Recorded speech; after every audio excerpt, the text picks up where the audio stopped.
Olá, querido pessoal do grupo de Neuroanatofisiologia de Trabalho. Eu fiz esse vídeo como uma forma de treinamento para caso o professor peça para eu apresentar ou se ele pedir para alguém se voluntariar. Pode ser eu que apresente ou pode ser outra pessoa também. Tanto faz. Esse vídeo não tem nada escrito nele. É, Todas as informações desse vídeo elas estão armazenadas na minha memória. E eu apresentarei de forma que, como se estivesse apresentando para o professor, não para vocês. Vou colocar algumas imagens para associar as ideias aqui nesse vídeo. Indo agora à apresentação. A minha apresentação é baseada no capítulo 2 do livro Neuroanatomia Funcional. E esse segundo capítulo ele tem termos amplos e não bem definidos em algumas partes. Minha apresentação é totalmente baseada nesse capítulo, então em alguns momentos eu usarei termos amplos na minha apresentação. Indo agora ao assunto, o sistema do embrião ele começa em um sistema bilaminar. Com o desenvolvimento ele se torna trilaminar, que são os três folhetos embrionários chamados ectoderma, mesoderma e endoderma. O ectoderma ele é o único que está em contato com o meio externo, o único folheto embrionário que está em contato com o meio externo. O ectoderma, com um espessamento do ectoderma, já que estamos falando em neurologia, com o espessamento do ectoderma se desenvolve o sistema nervoso central. O primeiro indício de desenvolvimento do sistema nervoso central é o espessamento do ectoderma. E isso gera a placa neural. E a placa neural ela cresce de forma progressiva. O crescimento dela é progressivo. A placa neural no início ela tem um relevo estrutural relativamente plano e liso.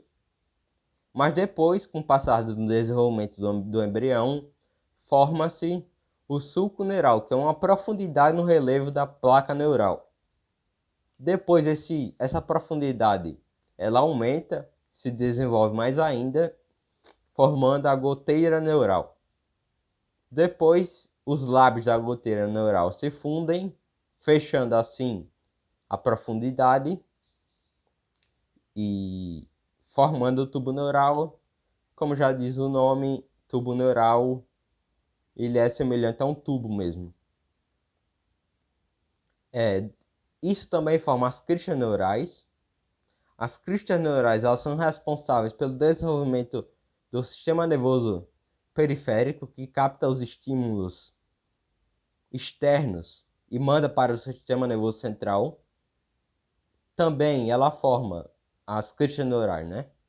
Elas formam os gânglios espinhais, que são agregados de neurônios fora do sistema nervoso central. E também dão origem a tecidos bem longe mesmo, do sistema nervoso central.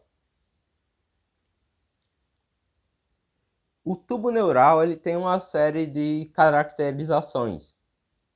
Indo agora para a primeira caracterização que eu vou fazer, são as paredes neurais, que são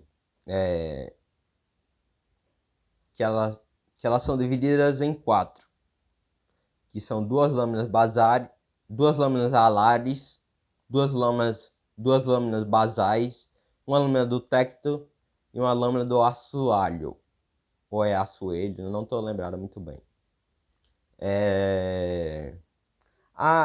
As duas lâminas alares e as duas lâminas basais são divididas em dois lados e são delimitadas pelo sulco limitante. As duas lâminas alares são responsáveis aos neurônios relacionados a funções sensitivas e as duas lâminas basais são relacionadas a formação de neurônios relacionados a funções de motricidade, de neurônios motores. A lâmina do tecto ela permanece fina nos adultos, muito fina. Já a lâmina do assoalho ela desenvolve algumas estruturas complexas que fazem parte do cérebro, como o ventrículo mediano 4 do assoalho. E também tem uma questão aí que é a seguinte: em determinada idade do embrião, o tubo neural fica no meio do embrião e ficam as goteiras neurais nas extremidades do embrião. Já em fase, mesmo em fases mais adiantadas, existem orifícios na extremidade da parte cranial, na extremidade da parte caudal. A parte caudal é a última vértebra. Existem 2 orifícios nessas partes. Indo agora para as dilatações do tubo neural. O crescimento do tubo neural ele não é uniforme. Existem dilatações.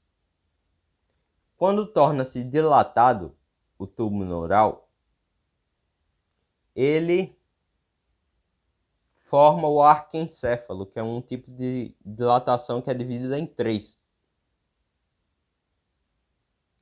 Essa dilatação esse arquencéfalo é dividido em mesencéfalo, prosencéfalo e rombencéfalo. O rombencéfalo o livro não deixou definido qual era a sua função. Já o mesencéfalo, ele não se modifica com o desenvolvimento do embrião. O prosencéfalo, ele dá origem ao diencéfalo e o telencéfalo. O telencéfalo, ele dá origem aos 2 hemisférios cerebrais, e o diencéfalo ele dá origem à neurohipófise, à glândula pineal e à retina. Finalizando o assunto de dilatações, é isso. Indo agora para as cavidades. As cavidades do tubo neural são revestidas pelo epidema, e a maioria das cavidades, com algumas exceções, elas têm um líquido, que é o líquido cérebro-espinhal. Finalizando o assunto de cavidade. E agora para as flechuras ou curvas no tubo neural. As flechuras, a primeira a se formar é a flechura cefálica, que ela dá origem a um encéfalo. A segunda flechura a se formar é a flechura cervical. E a terceira flechura a se formar é a flechura pontina. Muito obrigado, pessoal, a todos que assistiram a apresentação. Obrigado pela atenção. Espero que seja útil.